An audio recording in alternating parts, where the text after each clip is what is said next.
Karena kita udah main ya, kita udah having fun, ice break. Aku yakin juga teman-teman semua udah engage sama kelompoknya satu persatu ya.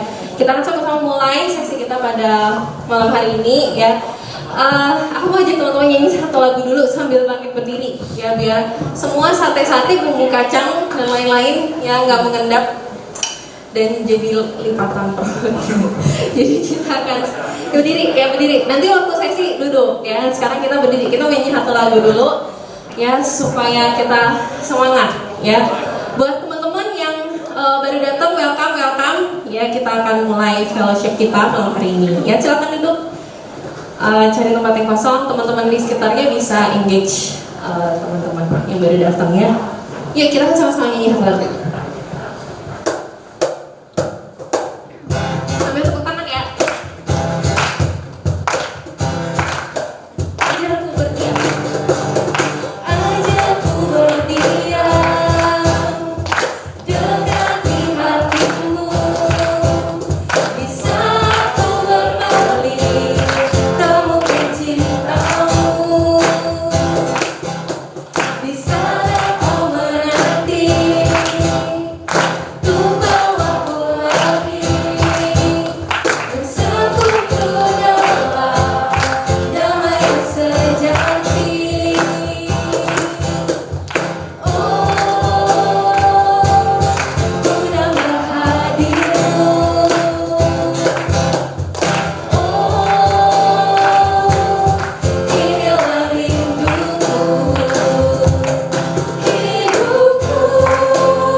Tuhan Yesus, terima kasih Tuhan sudah mengumpulkan kami pada malam hari ini. Kami di tengah-tengah segala rutinitas kami, kesibukan kami hari ini yang telah kami lalui, Tuhan kami bersyukur untuk semuanya itu. Di tengah-tengah mungkin kami yang sedang lelah, kami yang sedang memiliki banyak pergumulan, atau kami yang sedang merasa baik-baik saja, Tuhan terlepas dari semuanya itu, saat ini kami mau bersyukur karena Tuhan berikan kami satu kesempatan lagi, kami boleh sama-sama bersekutu di tempat ini. Kami mau berdoa ya Tuhan, menyerahkan untuk waktu persekutuan kami pada malam hari ini. Untuk setiap hal yang akan kami dengarkan, kami diskusikan, kiranya itu semua ya Tuhan boleh kami bawa pulang. Dan kami boleh kembali ingat ya Tuhan, bahwa Tuhan begitu mengasihi kami. Dan Tuhan punya rencana dalam setiap kehidupan kami. Terima kasih ya Tuhan, demi Kristus kami berdoa dan mengucap syukur. Amin. Oke teman-teman, silakan duduk kembali. Nah teman-teman, malam hari ini ya tema kita adalah Seeing the World Through Mental Health Lens. Ya, jadi Ji, kalau kita perhatiin Instagram, media sosial gitu akhir-akhir ini, nggak akhir-akhir ini banget sih, kayaknya dalam beberapa tahun terakhir khususnya pandemi itu kayaknya isu mental health tuh banyak banget ya. Nah, apalagi di TikTok nggak sih Ci, banget video-video gitu kan. Iya, kayak kalau kita ngetik satu hashtag misalnya hashtag mental health, hashtag healing gitu ya, kayak banyak banget semua orang tuh mengungkapkan apa yang terjadi sama diri mereka ya. Betul. Nah, pernah lihat isu-isu kayak gitu di media sosial nggak Ji? Sering banget nggak sih Ci, apalagi kayak misalnya video yang 5 signs that you're depressed gitu sering banget. Iya benar-benar 5 signs that you are depressed gitu, kayak yang pertama apa, kedua apa gitu. Betul.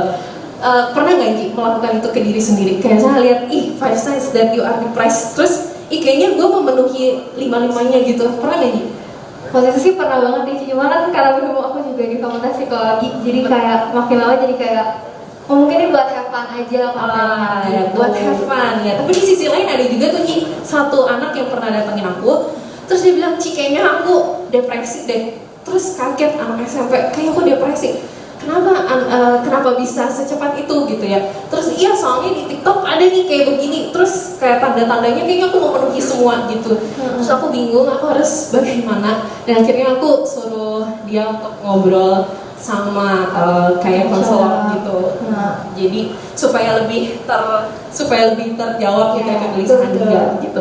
Nah, malam hari ini ya narasumber kita akan membahas sedikit demi sedikit ya, mengupas tentang mental health issue ini ya. Jadi narasumber kita malam hari ini ada Cirika Kristina, seorang psikolog klinis anak dan keluarga. Dan saat ini Cirika berpraktik di Klinik Tumbuh Kembang NES dan Klinik Tumbuh Kembang Prostasia di daerah Serpong. Nah, Cirika juga aktif memberikan psikoedukasi di media-media sosial. Jadi kalau teman-teman follow Instagramnya Cirika gitu ya, nah teman-teman mungkin akan melihat banyak konten-konten yang berguna juga. Dan kemudian bersama suami ya Pak Hebron juga, Cirika ini aktif di pelayanan anak muda di gereja GKI Gading Serpong sejak tahun 2016 ya. Nah suami Cirika ini adalah hamba Tuhan di GKI Gading Serpong, dan selain di youth, mereka berdua juga pelayanan di kelompok pasutri muda dan premarital class ya. Jadi menarik sekali background dari pembicara kita malam hari ini. Jadi yuk kita sama-sama sambut pembicara kita, Cirika Kristina. Kasih aplaus. Oke, silakan diterima. Oke, nah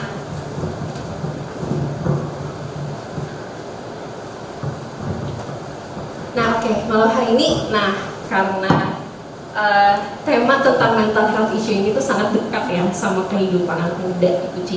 Nah, aku pengen tahu dulu nih. Oh ya, sebelum itu teman-teman, untuk bikin talk show kita malam hari ini tuh lebih ngeflow. Jadi nanti di depan sini akan ditampilkan Mentimeter, link Mentimeter. Teman-teman kalau selama sesi ini teman-teman ada pertanyaan, silakan nggak apa-apa langsung drop aja di link itu. Ini anonymous, jangan takut ya. Jadi teman-teman langsung tanya aja di situ nggak apa-apa. Dan nanti akan dijawab gitu ya ketika sesi question and answer gitu. Jadi teman-teman boleh nggak harus nunggu waktu udah selesai talk show-nya baru nanya, nggak apa-apa. Jadi ketika selama sesi ini kita ngobrol-ngobrol, teman-teman sambil nyimak, sambil masukin pertanyaan juga nggak apa-apa, it's okay ya. Kalau ternyata teman-teman udah masukin pertanyaan tapi pertanyaannya udah dijawab, puji Tuhan gitu ya. Jadi silahkan drop aja kegelisahan dan pertanyaan kalian ya.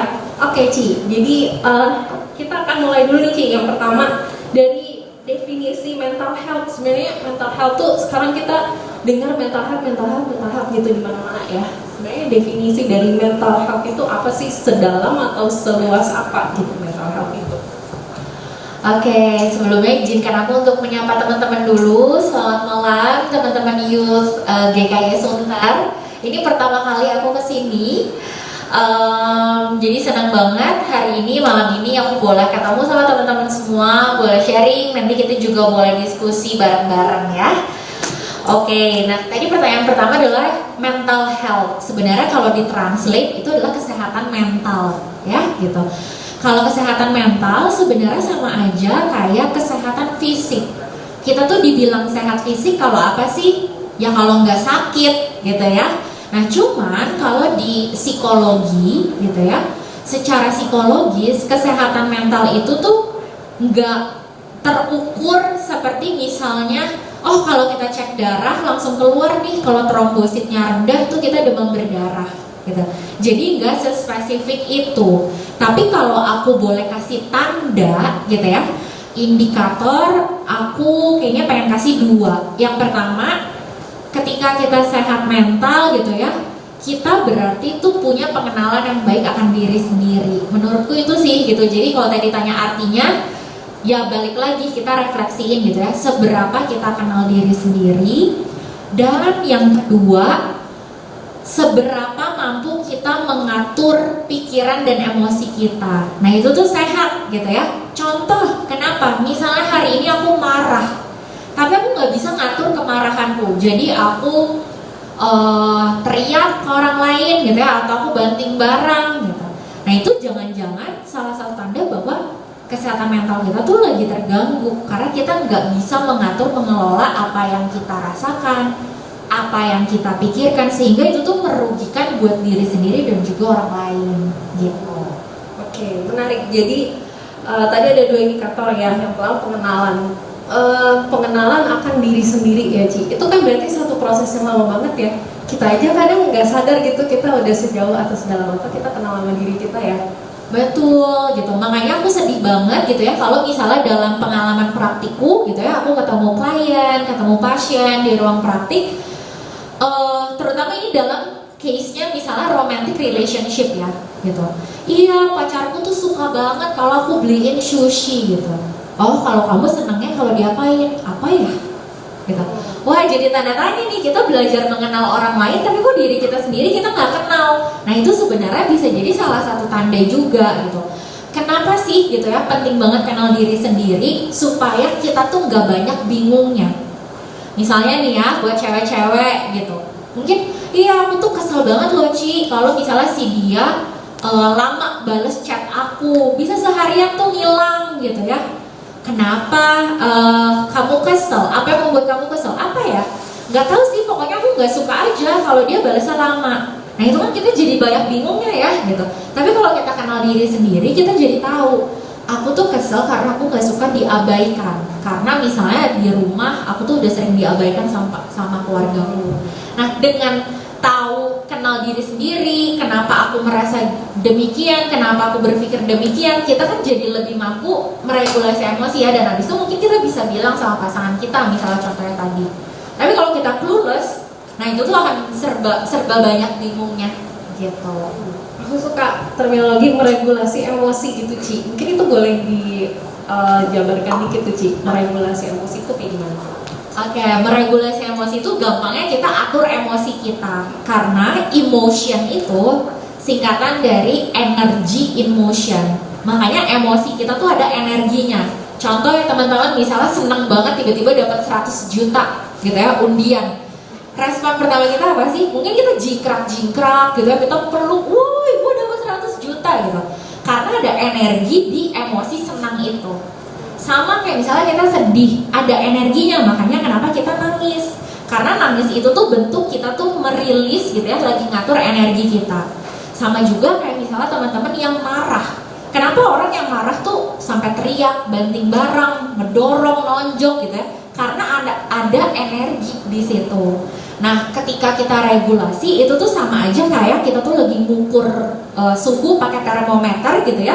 Nah ini tuh termometer emosi, kita ukur. Kalau emosinya udah terlalu intens, biasanya itu tuh memberikan satu dampak negatif tertentu. Kayak seneng banget, kalau kita seneng banget ya mungkin juga akan mengganggu orang lain gitu ya. Kalau kita jingkrak-jingkrak nih selama 1 jam gak selesai gitu. Atau kalau ya sama, kalau kita sedihnya banget bisa akhirnya merujuk ke depresi, misalnya tadi yang Shana sempat bilang sama Angie. Atau kalau marah banget ya mungkin kita jadi merusak barang di sekitar kita, perasaan orang lain. Nah jadi tujuan regulasi emosi itu supaya kita tuh bisa atur kapan emosinya tuh perlu dinaikin, ya, kapan perlu diturunin, sehingga kita tuh jadi apa ya, manusia yang ya bisa beradaptasi dengan baik ya sehari-hari gitu. Oke, dari pertanyaan pertama aja, sepertinya teman-teman, aku nggak tahu kalau aku di depan sini aku mendapati udah banyak nih insight-nya. Ya, jadi kalau teman-teman ada kegelisahan atau pertanyaan, go drop your semua pertanyaan gitu ya di Mentimeter ya. Nah, Ci tadi sebelum aku melangkah ke pertanyaan berikutnya Ci, berarti kalau tadi misalnya di awal Ci Rika tuh bilang kayak kesehatan mental ya itu kayak misalnya kita sakit, misalnya kayak tadi trombositnya rendah berarti demam berdarah gitu. Nah, cuman kan kalau kesehatan mental itu apakah kayak misalnya semua diagnosis kan pengalamannya berbeda tuh Ci gitu. Kayak misalnya nih 2 orang yang sama-sama depresi kan belum tentu mereka kayak apa ya, mungkin outputnya itu sama gitu ya. Jadi kayak misalnya ya kalau demam berdarah ya udah pasti udah tahu ya gitu, oh trombositnya rendah, badannya mungkin bintik-bintik, terus panas tinggi naik turun gimana, ada masa-masa krisis ya udah gitu, udah ada hitungannya gitu secara medis. Nah kalau misalnya ini secara emosi gitu Ci kan depresi nih kan banyak banget ekspresi dan output orang yang depresi itu gitu. Nah, gimana tuh Ci kita kenalnya gitu loh, kayak oh depresi nih gitu, oh ternyata saya depresi gitu, atau oh ternyata misalnya kakak saya atau adik saya depresi gitu. Nah, iya benar, sebenarnya itu tuh tantangannya belajar psikologi ya menurut aku gitu, karena manusia tuh unik banget dan gak ada yang sama gitu ya. Marahnya buat aku sama marahnya Shana mungkin beda gitu ya, cara kita ekspresiinnya juga beda gitu. Makanya mungkin kalau teman-teman sering googling gitu ya, tanda-tanda depresi gitu, yang teman-teman lihat adalah gejala umumnya gitu. Misalnya contoh tadi kalau DBD apakah demam tinggi, trombosita rendah gitu. Tapi untuk kita bisa make sure, makanya kita nggak bisa tentuin sendiri gitu, karena psikolog pun gitu ya, misalnya aku sedang periksa klienku gitu, aku tuh butuh beberapa waktu. Soalnya biasa sekali pertemuan kita 1 jam, 1,5 jam gitu ya. Itu aku perlu tanya, kira-kira depresi, misal dia bilang dia depresi. Oke, gejalanya apa? Iya, aku nggak mood sekolah, nggak mood kuliah, aku nangis terus. Seberapa intens nangisnya? Nangisnya tuh yang meraung-raung atau netes gitu ya? Seberapa sering dalam seminggu, kapan aja gitu? Terus kira-kira di momen apa ini tuh jadi semakin kuat? Ada nggak hari-hari dimana kamu nggak merasakan gejala ini? Ada, pas kapan? Nah, jadi kayak banyak banget pertanyaan yang untuk tujuannya tuh memastikan apakah memang kita itu tuh tertegakkan gitu ya diagnosanya, karena memang betul beda-beda banget. Bahkan kalau misalnya kita dengar depresi itu berarti orang tuh sedih, nangis gitu ya.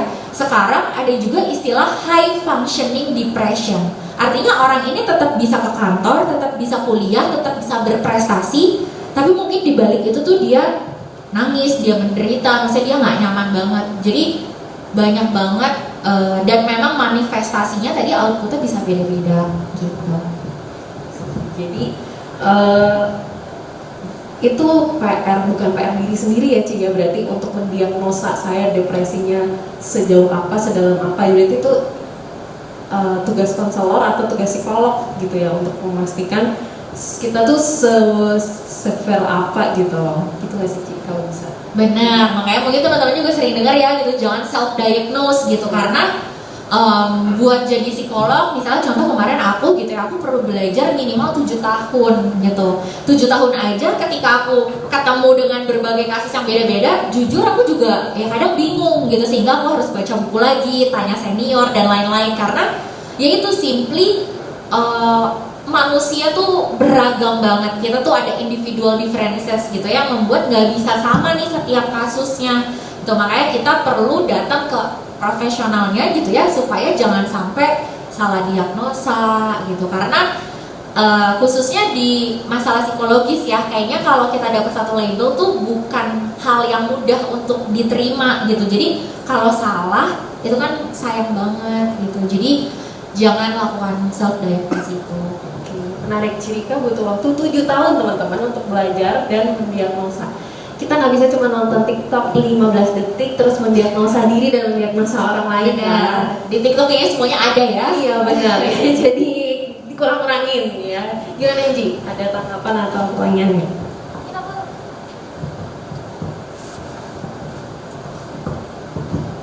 Mungkin aku pengen nanya ini sih, kan berarti kalau misalnya di TikTok tuh adalah source yang gak reliable ya. Terus kita gimana sih caranya? Maksudnya mungkin kita mau menambah, mau memperluas ilmu kita gitu ya. Gimana kita memilah mana sih source yang bisa kita percaya, mana sih source yang kayaknya enggak gitu, itu cuma sekilas buat kita baca aja, nggak kita terapin dan kita diagnosis. Ya, sebenarnya ya teman-teman, menurutku kita tuh perlu bersyukur dengan kemajuan teknologi sekarang ya, yang kayaknya kita tuh mau cek apa, mau cari apa tuh gampang banget gitu. Ini agak out of topic sedikit, tapi kemarin aku habis dari Jogja gitu ya, aku mau cari restoran rekomendasi atau tempat wisata rekomendasi tuh tinggal diklik di TikTok tuh semua udah muncul banyak banget gitu. Sebenarnya sama juga dengan hal-hal tentang kesehatan mental. Ya boleh nggak sih kita nonton, boleh nggak sih kita cari infonya, ya boleh banget. Tapi sampai sejauh mana kita menyerap informasi itu, dan benar tadi kita perlu lihat sumbernya gitu. Misalnya sebenarnya gampangnya adalah pertama siapa yang buat konten itu, gitu. Karena dalam pekerjaanku aku pun sehari-hari buat konten, gitu. Tapi ya tadi misalnya konten ini kan aku kurasi dari apa yang aku baca, klien-klien yang aku terima, aku handle gimana, gitu ya, dari jurnal-jurnal penelitian, gitu. Sehingga ya mungkin untuk teman-teman yang pengen dapat sumber yang lebih reliable gitu ya, dan kredibel, bisa dilihat tadi siapa sih yang bikin kontennya, siapa yang nulis gitu ya. Misalnya ada akun-akun psikologi gitu, ini akunnya tuh orangnya beneran latar belakang psikologi atau enggak gitu. Atau misalnya boleh nggak orang yang berdasarkan experience aja share? Of course boleh, tapi ya berarti kita juga bisa mencernanya sebagai itu experience-nya dia gitu. Karena kan banyak ya, misalnya ada survivor dari depression gitu ya, misalnya dia pernah ditegakkan depresi terus dia membaik sekarang, terus dia share, dia bukan latar belakang psikologi, ya nggak apa-apa gitu, karena itu kan juga tetap kesaksian yang bermakna ya. Tapi tadi kita memandangnya sebagai ini tuh kesaksian dia, mungkin bukan satu guidance atau hal yang harus kita tuh turutin gitu ya.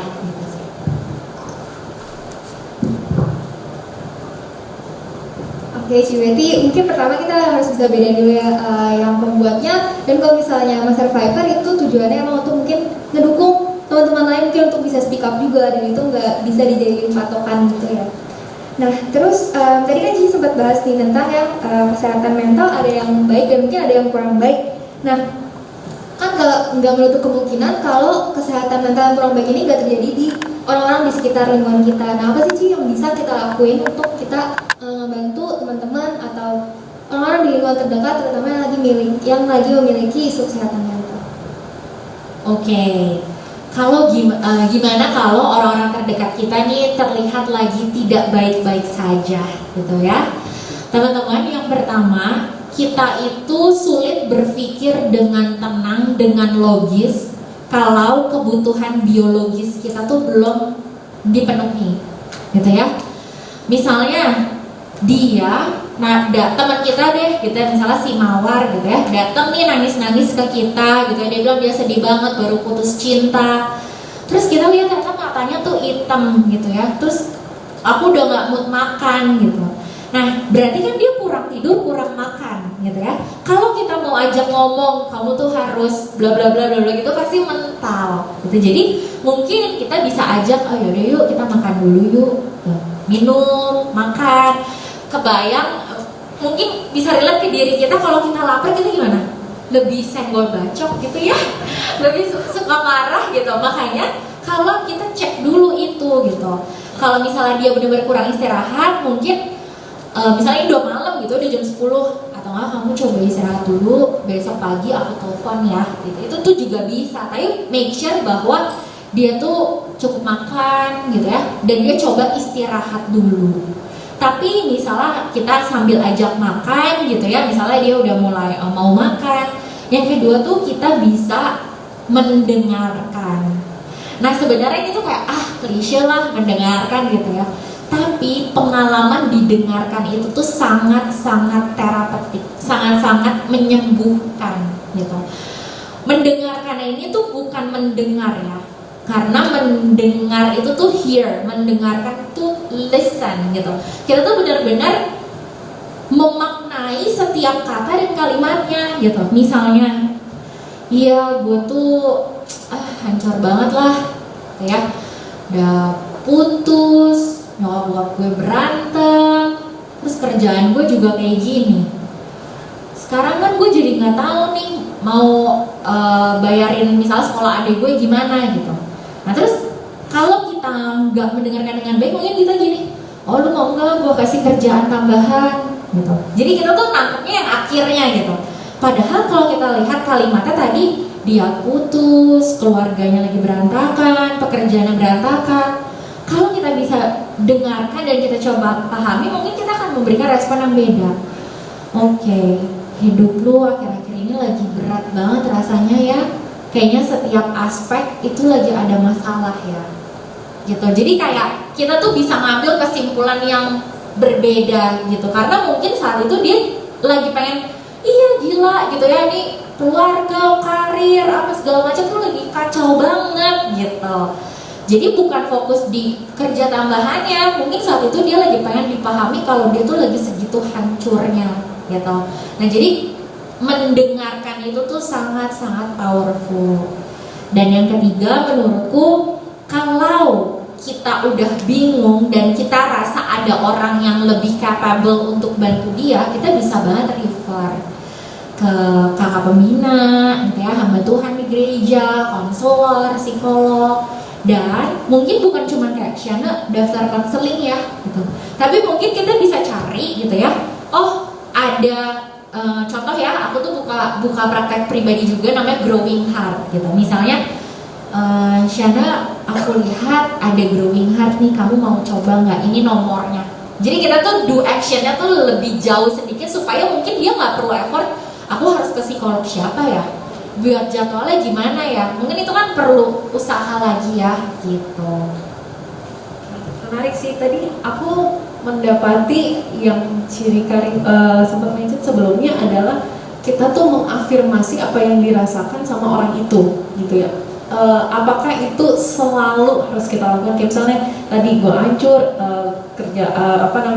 patah hati, orang tua berantem, kerjaan lagi down, harus bayar duit dan bayar uang sekolah adik dan lain sebagainya. Nah, berarti kan kita perlu mengafirmasi perasaan hancur dia, gitu. Nah, apakah itu selalu works gitu dilakukan? Maksudnya, apakah kita perlu selalu mengawalinya dengan kita afirmasi apa yang dia rasakan, gitu? Atau simply cuman ya udah hadir gitu misalnya? Karena kan kita juga kadang bingung ya, kita tuh takut salah gitu loh kalau kita ngomong sesuatu sama orang yang lagi hancur gitu. Oke, nah sebenarnya teknik yang tadi aku coba praktekkan dan Shana bilang sebagai afirmasi itu tuh namanya validasi emosi gitu. Nah kalau dibilang works atau enggak, yes, it's really powerful gitu. Coba deh gitu. Misalnya ya pacar kita deh, aku tuh paling suka ngambil contoh di romantic relationship karena menurutku tuh kalau ngomongin cinta tuh kita tuh langsung kayak on gitu. Itu pacar kita ngambek gitu ya. Tadi kita gak ngabarin seharian, ditanya mau makan apa, jawabnya nggak tahu gitu. Ini buat cewek-cewek ya. Coba abis itu pasangan kalian nih, teman-teman yang cowok bilang, oke, kamu kesel ya, aku ngilang seharian. Pasti jawaban kita, iya itu tahu, itu sadar gitu ya. Kita berasa itu lu ngerti gitu. Tapi coba bayangin pacar kita malah, kenapa sih ngambek? Ya udahlah, kan kita udah ketemu sekarang. Mungkin kita jadi makin marah ya gitu. Jadi sebenarnya validasi emosi itu tuh untuk, kalau tadi di awal kita bilang menaik atau menurunkan emosi, nah itu untuk menurunkan emosi yang lagi intens. Karena dengan kita dipahami gitu ya, kita tuh seakan kayak pengen bilang, gue tahu nih apa yang lagi lo rasain, masa gue paham gitu, dan and I see that feelings gitu. Itu sih yang sebenarnya pengen kita cari gitu. Tapi aku paham mungkin buat beberapa dari kita gitu ya, kalau emosinya nih lagi memuncak banget, misalnya dia nangis, dia marah-marah, mungkin kita bingung gitu. Kalau teman-teman bingung, sebenarnya gestures kita pun udah menolong kok gitu. Pasti beda ya ngedengerin sambil ini gitu, sama oh ya oke gitu. Mungkin kita bingung tapi anggukan tubuh kita yang condong ke depan gitu, kita oke gitu. Itu juga sebenarnya tuh udah powerful gitu. Tapi kalau bisa ditambah tadi validasi emosi itu ya lebih baik.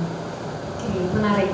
Validasi emosi namanya ya. Aku biasanya pakai kata-kata mengafirmasi perasaan gitu sih, karena nggak belajar psikologi, jadi nggak ngerti apa sih ini, apa yang harus. Tapi sebenarnya maknanya sama kok. Sih. Tapi gimana sih kalau orang itu kan tadi kalau yang emosi di atas terus kita bisa turunkan. Gimana kalau orang itu diem sama sekali sih, kena silent treatment gitu.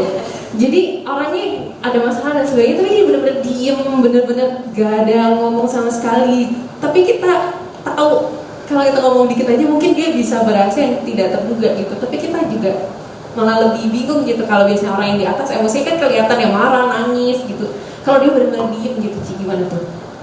Oke, sebenarnya orang diem aja tuh menurutku ada dua kemungkinan. Yang pertama, memang dia tidak terbiasa untuk mengungkapkan perasaannya. Dan ini memang jadi ciri khas netizen 62 gitu ya, sungkan gitu, karena kita tuh nggak terbiasa untuk asertif ngomong. Kalau kita suka, kalau kita nggak suka, kita bilang nggak suka. Kita marah, bilang kita marah gitu ya. Kalau kita lagi nggak mau makan nasi goreng, ya kita bisa usul gimana kalau kita makannya pizza aja gitu. Tapi kebiasaan dari kita tuh apa? Ikut gitu ya. Yaudah deh nggak apa-apa gitu, gue ngalah terus nggak apa-apa. Padahal sebenarnya itu juga nggak baik gitu. Jadi bisa aja pertama karena memang tidak terbiasa untuk mengungkapkan apa yang dirasakan. Karena untuk kita bisa cerita, misalnya gue lagi sedih banget, ortu gue di rumah berantem terus, tadi gue kerjaan juga lagi nggak beres, itu kan ada proses ya. Apa yang gue pikirkan, gue susunnya harus pakai kata apa nih, terus gue ngungkapinnya gimana nih, marah-marah kah, tenang kah gitu ya. Sampai itu bentuknya kata-kata tuh ada banyak proses mental yang terjadi gitu. Jadi memang nggak mudah untuk semua orang untuk bisa menjelaskan, mendescribe gitu ya, gue tuh lagi kenapa gitu. Jadi pertama kita bisa pahami, apalagi buat teman-teman yang memang cenderung lebih mendem gitu ya. Oh, kita bisa pahami mungkin dia belum siap malam ini untuk cerita banyak hal. Tapi kan dari gerak-gerikan kita notice bahwa she's not okay, he's not okay gitu. Mungkin kita bisa bilang, oke, kamu masih butuh beberapa waktu untuk pikirin dulu, it's okay. But I know kamu tuh nggak lagi baik-baik aja, dan apa ya, biarkan aku berdoa buat kamu malam ini ya gitu. Misalnya itu tuh powerful gitu. Jadi kita notice kamu tuh lagi nggak baik-baik aja, tapi kalau kamu belum bisa cerita sekarang nggak apa-apa, kita nggak maksa gitu. Itu yang pertama ya, mungkin karena nggak biasa. Atau yang kedua bisa jadi juga karena nggak percaya. Kalau kita mau terbuka sama orang lain, pasti kita lihat dulu ya, ini orangnya siapa nih, bocor nggak nih, atau jangan-jangan besok cerita gue udah masuk warteg gereja gitu, karena habis itu langsung semua orang tahu gitu ya. Nah itu sedih banget gitu. Tapi kita jadi notice kalau orang ini nggak mau cerita, jangan-jangan teman kita ini tuh belum percaya sama kita gitu. Jadi memang trust ini tuh sangat-sangat dibutuhkan ketika mendampingi orang-orang yang lagi nggak baik-baik aja gitu. Dan memang kita perlu belajar ya menjadi orang yang seperti itu gitu. Gimana kalau dia cerita ya kita coba keep gitu, bukan artinya kita malah jadiin gosip, di post di Lambetura gitu ya, gitu sih. Oke, menarik. Tadi, nah hari ini tuh tadi waktu aku sama Indi ngobrol-ngobrol gitu di depan ya, teman-teman juga mungkin notice kita tuh ngebahas soal banyak banget. Salah satu contoh dari kita bingung gitu ya soal mental health adalah karena banyak banget fenomena self-diagnose gitu ya dia. Nah fenomena self-diagnose ini kan tadi juga udah sempat disinggung sama Cirika gitu ya. Jangan sembarangan mendiagnosa diri, mendiagnosa orang lain hanya karena kita lihat sesuatu yang kredibilitasnya aja harus kita pertanyakan gitu. Nah, gimana sih kalau misalnya dari sisi seorang psikolog gitu ya Ci ya, gimana sih kan sekarang banyak nih, Cirika sendiri kan seorang content creator juga gitu ya, bisa dibilang di media sosial. Pernah gak sih annoyed gitu ya lihat konten-konten yang kayaknya kurang kredibel gitu, tapi mungkin karena yang bikin konten itu terkenal, selebgram atau misalnya tiktokers yang banyak followersnya, jadi orang-orang tuh percaya gitu. Nah atau misalnya ya karena simply dianya sendiri self-diagnose, dia ngomong kayak gitu, dia bilang kayak gitu, orang lain jadi ikutan self-diagnose gitu. Nah dari seorang psikolog sendiri gimana Ci ngeliat fenomena yang kayak begini? Sebenarnya kalau tadi terkait persebaran informasi ya, sebenarnya sih sederhananya aku cuma bisa bilang bahwa itu sesuatu yang nggak bisa aku kendalikan gitu. Orang mau nge-share apa, mau cerita apa, mau posting apa, itu tuh di luar kendali aku gitu. Aku tahu itu salah gitu ya, tapi aku juga nggak bisa larang dia untuk jangan post gitu, kamu salah gitu. Aku akan capek banget ya gitu, berapa juta orang yang akan aku tegur seperti itu gitu. Jadi lebih kepada apa yang bisa aku lakukan gitu. Misalnya aku bagikan konten-konten yang memang memberkati gitu ya, yang memang based on teori, memang kredibel gitu sih. Jadi aku lebih fokus ke apa yang bisa aku lakukan. Tapi kalau terkait self diagnose tadi, ya balik lagi, memang itu akan selalu bisa aja sih gitu ya, selalu ada kemungkinannya orang tuh self diagnose and proclaim itu di media sosial gitu, dan orang percaya. Pasti ada aja sih, karena bukan cuma di psikologi gitu ya. Contoh, aku punya teman gitu ya, temanku tuh seorang dokter, tapi tuh dia skincare enthusiast gitu. Jadi dia buat platform, kalau teman-teman mungkin ada yang follow kayak Skin Media gitu ya, dia udah cukup besar. Nah dia tuh berusaha banget untuk ngasih konten-konten tentang skincare, tentang perawatan kulit sekredibel mungkin ya, dengan base pendidikan dia sebagai seorang dokter. Tapi suka aja tuh muncul ya, kalau teman-teman tahu, ayo hilangin jerawat dalam 1 hari, tiba-tiba yang kulitnya tuh kinclong. Itu kan secara logika yang nggak mungkin gitu ya. Teman aku juga kadang suka cerita kesel banget gitu, kita udah berusaha educate tapi tetap aja ada tuh orang-orang yang mungkin memberikan informasi yang salah. Ya tapi balik lagi, kita nggak bisa atur dia, jadi itu akan terus terjadi. Yang bisa kita lakukan ya udah, semoga dengan apa yang kita bagikan itu bisa menetralisir ya gitu. Dan ya semoga followers, netizen gitu juga semakin bisa menilai dan memilah informasi yang tepat gitu. Nah, gimana Ji? Ada pertanyaan lagi nggak tentang self diagnosis ini misalnya? Kalau self diagnose berarti yang aku tangkap poinnya adalah kita bijak-bijak dalam memilah konten yang kita nonton, yang kita baca gitu ya sih. Mungkin aku boleh balik ke Boleh. Oke, kan tadi kita udah sempat dengar nih gimana sih cara kita menolong orang-orang di lingkungan kita. Mungkin aku balik pertanyaannya sedikit, apa sih Ci yang perlu kita lakukan, langkah pertama yang kita perlu lakukan ke diri kita sendiri nih kalau kita mengalami isu kesehatan mental itu? Oke, nah gimana kalau diri kita ya? Yang pertama teman-teman perlu disadari gitu ya, karena biasanya kita tuh udah ngerasa gerasa gerusuk nih gitu, kita tuh udah sering marah gitu, tapi kita kayak udahlah gitu. Sebenarnya dengan menyadari kita tuh juga tidak denial ya, jangan mengelak. Kalau emang kita lagi sedih hari itu ya nggak apa-apa. Buat para pria gitu ya, boleh nggak nangis, boleh nggak sedih, boleh gitu. Karena biasanya gitu ya, mungkin beberapa dari kita masih tumbuh nih dengan pola asuh misalnya laki-laki tuh nggak boleh nangis, kalau nangis tuh artinya nggak kuat gitu, sehingga emosi yang biasanya identik sama laki-laki tuh emosi marah. Jadi kalau laki-laki marah, oh lebih bisa dimaklumi daripada nih kalau misalnya perempuan marah. Padahal nggak gitu, emosi itu tuh netral ya, siapapun boleh ngerasain. Jadi pertama sadari, oh kok aku hari ini lebih cemas ya gitu. Oh oke, aku cemas, kira-kira cemasnya ini tuh kenapa gitu. Oh aku tuh mikirin nih masa depanku tuh gimana ya, quarter life crisis gitu. Oh udah berapa lama ya, seberapa mengganggu ya ini. Oh ternyata kok aku jadi nggak konsen kerja ya, jadi nggak konsen buat skripsi ya. Nah kalau udah kayak gitu, oke, apakah aku harus cari seseorang untuk bantu aku gitu. Jadi pertama sadari dan jangan ragu untuk cari bantuan, karena sebenarnya kadang yang buat aku sedih juga gitu ya, kita tuh kalau pergi ke psikolog tuh suka ditunda-tunda. Nggak usah lah. Padahal kayaknya kalau pergi ke dokter tuh cepet banget deh, batuk dikit gitu ya. Atau kita misalnya ini lagi pandemi, udah kita kok agak flu, ayo swab gitu. Kita aja tuh nggak ragu untuk ngecek buru-buru gitu, karena ternyata teman-teman tuh butuh self care aja nih, misalnya beberapa hari gitu ya, untuk tadi balik regulasi emosi, itu kan kita juga jadi lebih tenang ya gitu. Oh berarti kondisiku nih masih di level yang ini nih gitu, belum sampai misalnya mengarah ke diagnosa tertentu. Itu kan kita juga jadi lebih relief. Dan tadi langkah yang perlu dilakukannya tuh tidak sebesar kalau misalnya masalahnya tuh udah benar-benar parah banget gitu.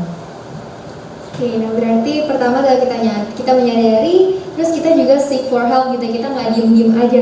Nah tapi mungkin fenomenanya selain self diagnose, akhir-akhir ini aku nyadar kayak beberapa orang misalnya mereka memutuskan untuk memperlihatkan vulnerable sides mereka, tapi ada beberapa orang yang kayak pas dengar tuh kayak, ih kok generasi sekarang lembek banget ya, padahal kita lagi butuh support system banget nih. Nah gimana sih Ci cara kita menanggapi orang-orang tersebut?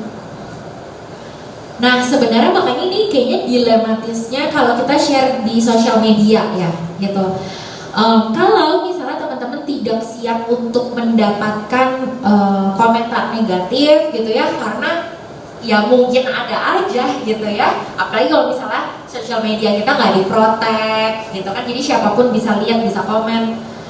Aku sih tidak anjurkan untuk share vulnerability sites kalian di sosial media, tapi carilah tempat yang aman, misalnya di persekutuan kayak hari ini gitu ya, di teman-teman yang emang ngerti kita, mentor rohani kita gitu ya, sahabat kita. Mulailah dari situ dulu gitu, karena kita lebih bisa memprediksi respon orang itu tuh sama kita apa, karena mungkin dia lebih kenal sama kita gitu ya, dia diperlengkapi dengan knowledge tertentu gitu, sehingga itu bisa menolong kita untuk lebih tenang setelah kita cerita gitu.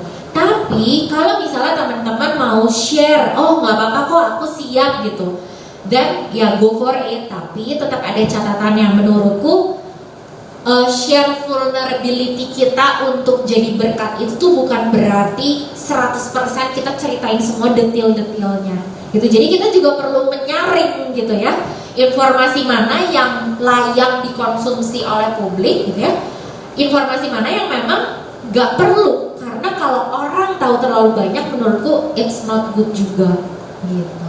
Apalagi ini sesuatu yang cukup sensitif dan personal kan ya gitu. Oke, menarik Ci. Tadi salah satu yang aku tangkap adalah untuk share kerapuhan kita itu kita cari pertolongan ke orang, misalnya komunitas gereja gitu ya. Nah, tapi gimana kalau ternyata yang kita alami ini entah sadar nggak sadar itu justru karena sosok rohani Ci gitu. Jadi misalnya karena kakak pembina atau mungkin karena karena teman gereja gitu. Ya masalahnya juga mungkin percikan-percikan itu timbul salah satunya triggernya dari teman gereja atau lingkungan gereja lah gitu. Nah, gimana nih Ci gitu? Ya, nah ini hot question sih ya, lumayan ya. Gimana nih kalau ternyata ya orang dalam gerejanya sendiri yang buat gue kayak gini gitu. Mungkin aku pengen aja kita semua untuk ingat satu hal. Orang-orang di gereja tuh juga orang-orang berdosa ya gitu. Bukan orang-orang super, bukan superhero, superman gitu ya, yang tanpa cacat celah gitu. Bahwa pendeta kita, kakak rohani kita, teman kita di gereja, itu pun mereka penuh punya banyak kekuatan, tapi ya juga punya kelemahan, punya lukanya masing-masing gitu ya, punya traumanya masing-masing yang mungkin juga nggak semuanya tuh udah diproses gitu. Ada istilah hurt people. Orang yang terluka itu tuh melukai orang lain. Jadi kalau kalian notice gitu ya, ada nih kayak apa ya, mungkin kayak biang keroknya kayaknya dia lagi.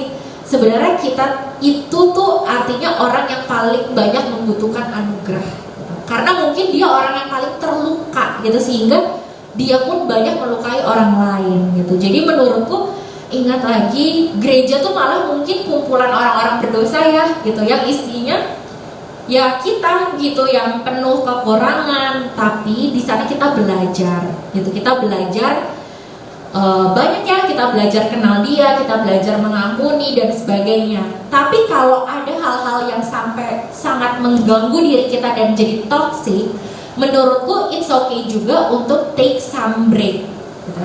Breaknya tuh boleh buat dia, boleh buat kita, atau boleh buat relasi kalian.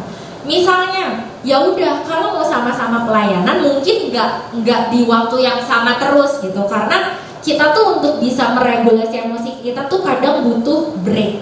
Makanya kenapa buat cewek-cewek nih ya, kadang kalau ngambek, kalau semakin ditanya tuh kita semakin emosi gitu ya. Lagi nggak mau ditanya dulu gitu, karena itu tadi untuk menurunkan tuh kadang kita butuh jeda dulu gitu. Jeda ini tuh sebenarnya untuk balik ke titik nol gitu. Jadi if it's needed itu tuh nggak apa-apa, tapi pastikan komunikasikan dengan baik, jangan tiba-tiba menghilang, tiba-tiba diam gitu ya. Apalagi kan di sini kita udah ya sama-sama orang dewasa ya gitu, kita perlu belajar untuk aku jadi kelibet juga, meresolusi konflik kita, ya gitulah, pokoknya menyelesaikan konflik kita. Itu sih. Sama kalau mungkin satu lagi, kalau teman-teman butuh bantuan pihak lain itu tuh nggak apa-apa banget. Kadang kita tuh butuh pihak ketiga yang lebih netral gitu ya, yang bisa melihat lebih objektif dan juga lebih bisa memediasi. Karena mungkin kalau kita hanya berdua berhadapan dengan orang yang kita konflik, itu kan udah banyak biasnya gitu sih. Jadi seek help itu sangat-sangat wajar ya Ci ya, meminta pertolongan dari konselor gitu ya, atau dari orang yang tapi harus orang yang kita percaya juga berarti ya. Pihak ketiganya itu dipercaya oleh dua belah pihak untuk menyelesaikan masalahnya. Benar. Yang boleh yang dituakan atau yang dipercaya gitu. Jangan yang ini karena temennya salah satu pihak nih gitu. Jadi memang dicari yang netral gitu. Oke, nah terakhir Ci, sebelum kita bahas satu-satu dari beberapa pertanyaan yang aku coba sortir gitu ya. Nah sebenarnya gimana cara yang tepat untuk memahami mental issues gitu. Jadi sebenarnya kalau sekarang kita kan di lautan informasi tentang mental health dan lain sebagainya gitu ya.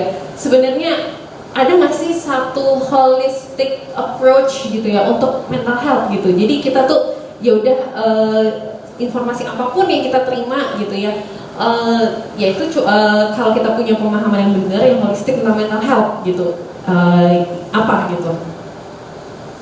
Berarti untuk menyaring ini tuh kayak ada yang perlu kita pahami itu apa sih Ci gitu.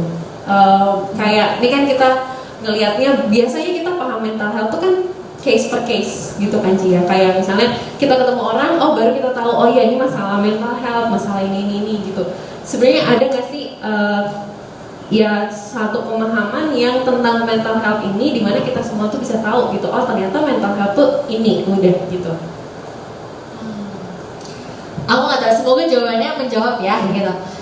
Tapi sebenarnya gini, untuk kita belajar tentang mental health itu tuh menurutku ini tuh suatu perjalanan gitu ya. Jadi nggak bisa kayak misalnya sekarang kita udah tahu, gue udah tahu semuanya nih, karena banyak banget tadi hal di hidup kita tuh yang mungkin ini tuh baru tersingkap waktu kita menjalani hari-hari kita di depan gitu. Misalnya ternyata waktu gue putus gitu, gue tuh belajar tentang diri gue hal ini, bahwa dan itu berkaitan sama kesehatan mental misalnya.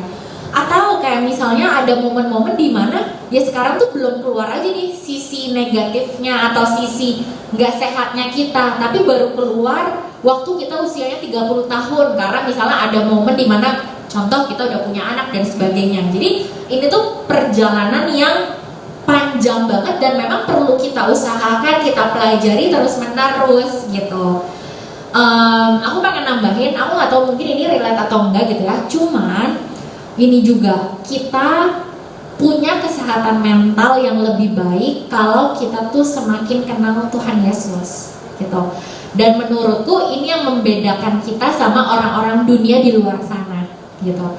Bahwa misalnya gini, tadi aku bilang pertama kita tuh perlu kenal diri kita sendiri gitu ya. Tapi siapa sih identitas kita sesungguhnya? Kalau kita anak-anak Tuhan, kita tahu ya, we are the apple of His eyes gitu ya. Bahwa kita tuh diciptakan seturut segambar dengan Tuhan, kita tuh berharga. Masa ciptaan yang berharga ini kita rusak misalnya dengan kita tuh mau stres terus-menerus dan kita tuh do nothing about it gitu. Pastikan enggak. Tapi kan pemahaman ini tuh kita bisa punya kalau kita juga punya hubungan yang intim sama Tuhan ya gitu.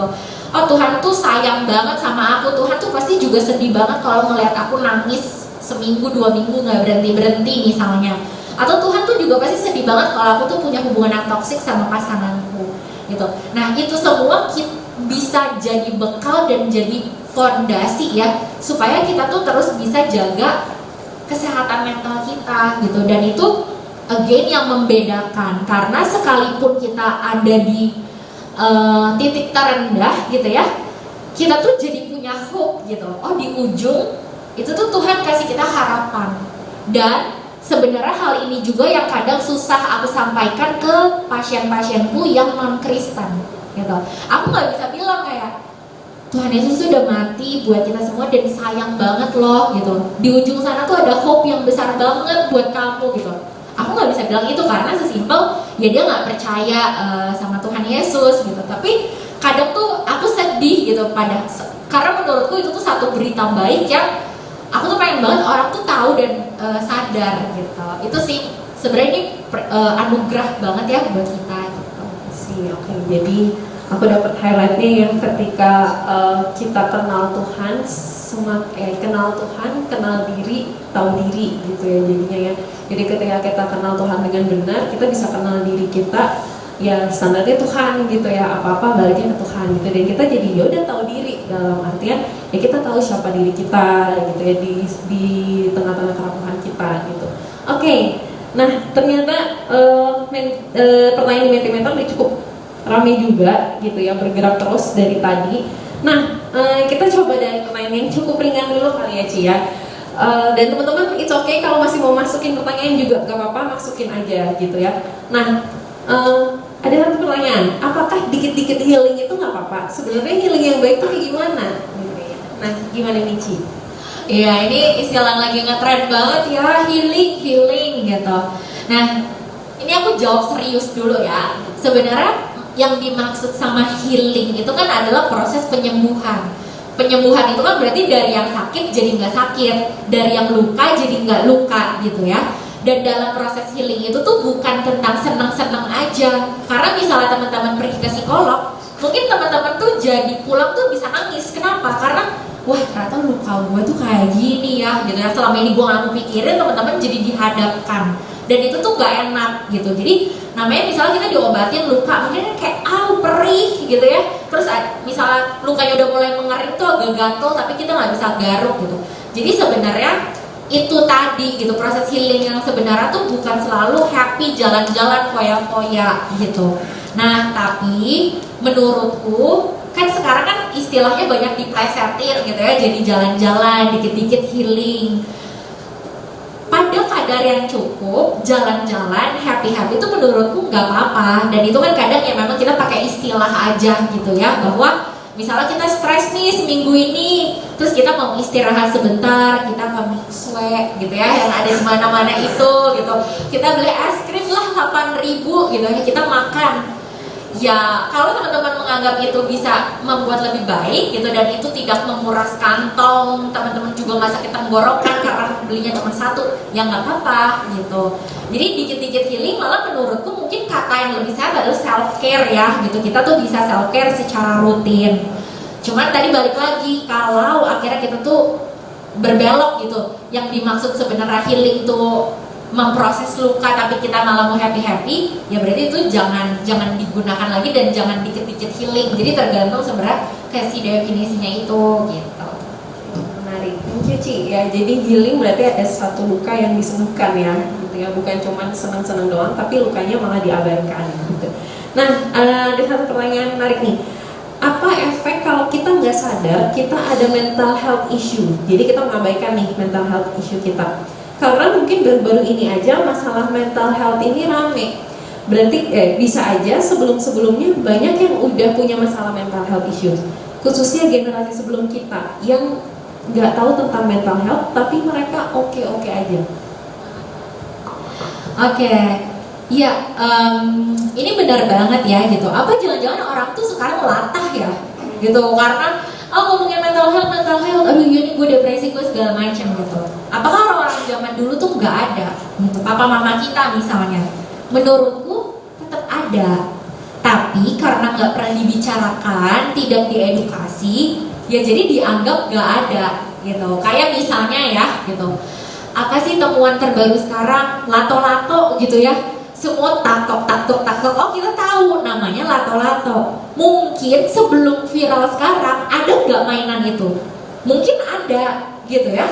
Tapi kita nggak tahu aja tuh namanya lato-lato dan belum viral gitu. Jadi nggak banyak orang tuh jadi menyoroti itu gitu. Jadi sebenarnya ada pasti ada dari dulu gitu ya. Tapi karena tidak dibahas, tidak dicari, ya jadi papa mama kita juga mungkin opa oma gitu juga ya nggak terbuka dengan hal-hal ini. Sekarang ketika kita sudah semakin tahu, ya kita jadi lebih peka gitu. Bukan berarti latah ya, tapi kan kita lebih peka lah apa yang terjadi sama diri gue, apa yang harus gue lakukan gitu. Oke, thank you jawabannya Ci. Semoga jawaban ini cukup menjawab teman-teman ya. Nah, ini ada satu pertanyaan simpel tapi mungkin jadi pertanyaan teman-teman juga. Gimana cara mengatasi overthinking? Kayaknya dari tadi ada yang dengerin topik kita terus malah jadi overthinking. Banyak sobat-sobat overthinking di sini ya. Gimana Ci? Oke, nah teman-teman, sebenarnya gini, ketika kita overthinking, by the way aku juga punya kecenderungan mudah overthinking nih ya. Jadi ini relate juga, ini aku jawab berdasarkan apa yang aku tahu dan apa yang aku alami ya. Kita tuh kalau lihat root emotionsnya, maksudnya emosi dasar dari overthinking tuh kita ngerasa apa sih? Cemas, ya gitu.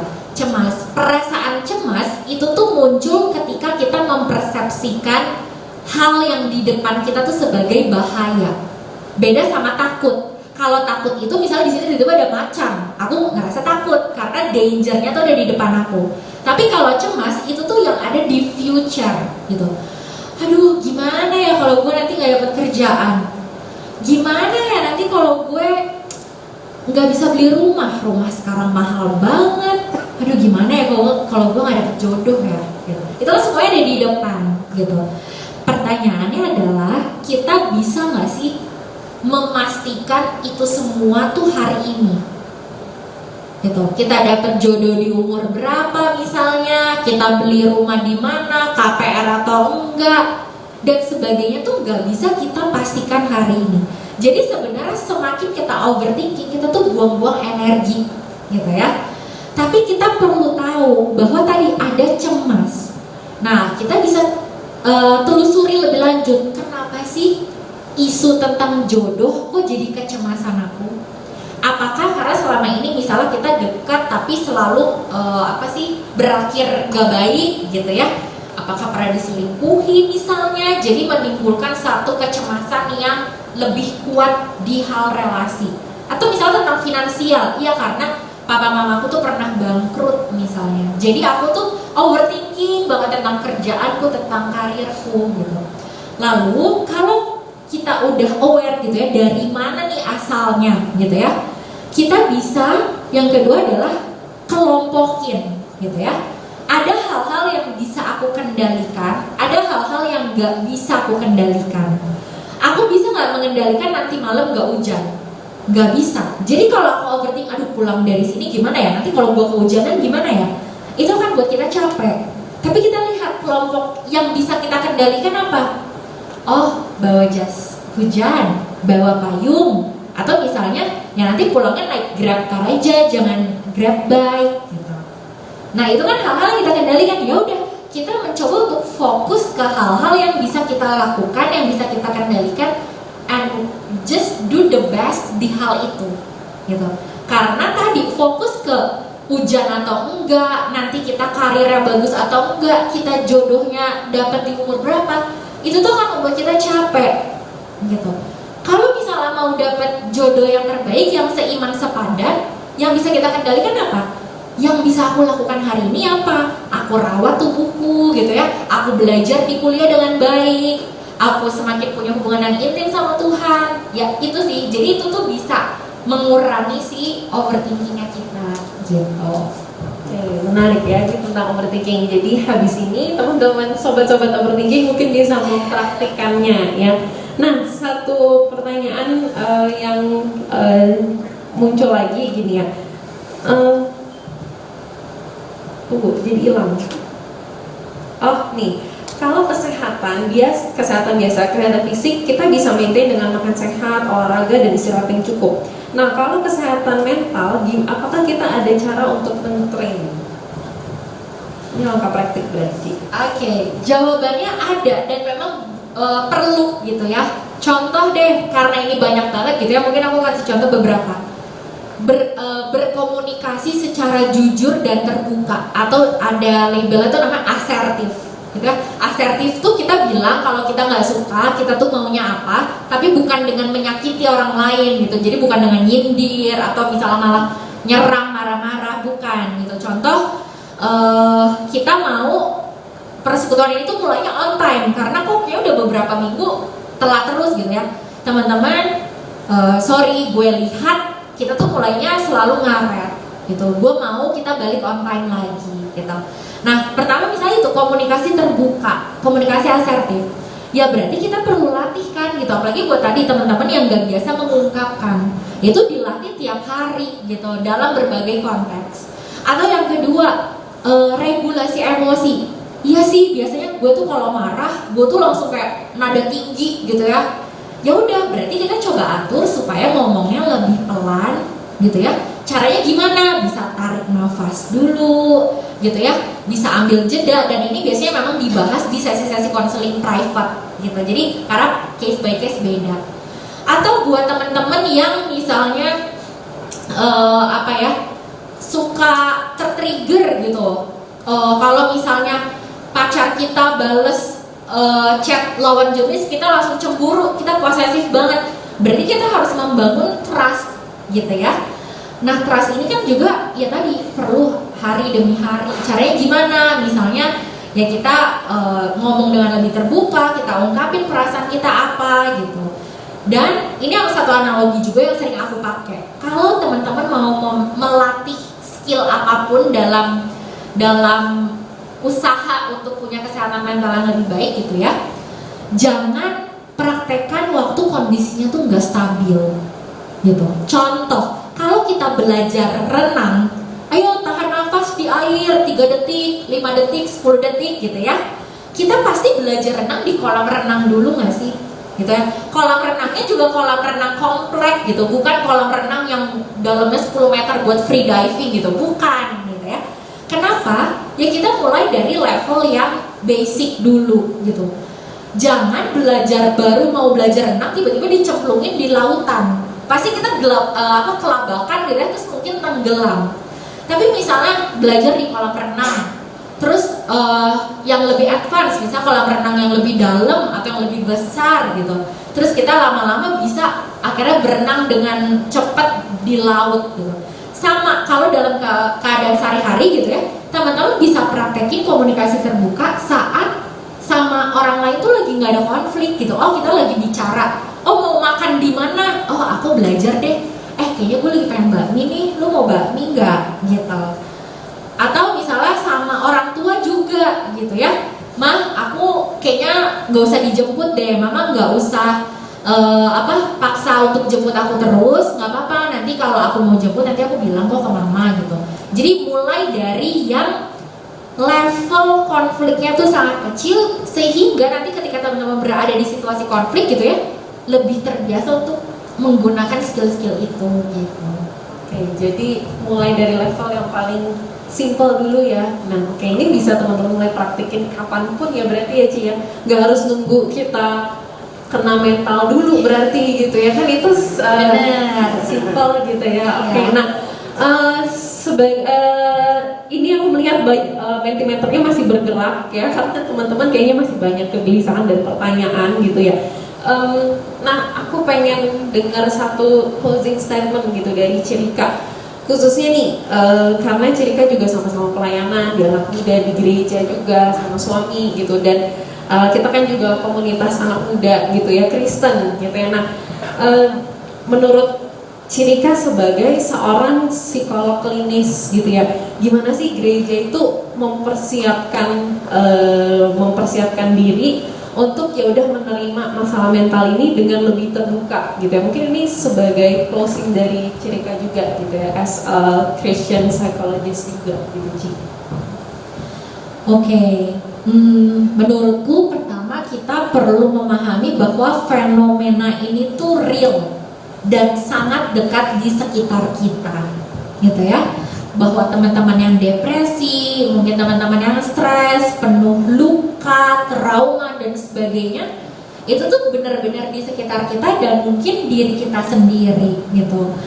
Tapi menurutku tempat terbaik untuk berpulang gitu ya, selain ke keluarga, ya di gereja Jadi gereja itu tuh punya peranan yang besar banget gitu. Kalau misalnya ya bayangkan di rumah dia ditolak, di pekerjaan, di pertemanan dia sendirian, lalu dia berharap datang ke gereja diterima, and then kita mungkin underestimate atau kita mudah judge gitu ya, atau mungkin sebenarnya secara nggak sadar kita kayak gitu ya, tatapan muka kita, wajah kita itu pasti akan sangat menyakiti gitu. Jadi menurutku kita perlu membuka hati gitu dan membuka tangan. Yang nggak apa-apa di sini tuh rumah orang-orang yang terluka loh gitu, tapi bukan kita pasrah dengan luka itu gitu ya, tapi luka ini kita bawa sama Tuhan, biar Tuhan yang memulihkan kita, dan kita tuh sangat bisa jadi perpanjangan tangan Tuhan untuk memulihkan orang lain gitu. Jadi jangan sampai kehadiran kita malah membuat luka itu semakin perih gitu. Menarik, thank you Cirika. Nah, jadi satu hal yang bisa kita bawa pulang juga penutup dari Cirika adalah ya biarkan gereja itu apa adanya menjadi rumah dan pemulihan bagi setiap orang yang datang gitu ya. Jangan sampai gereja jadi tempat penolakan ya dari teman-teman kita.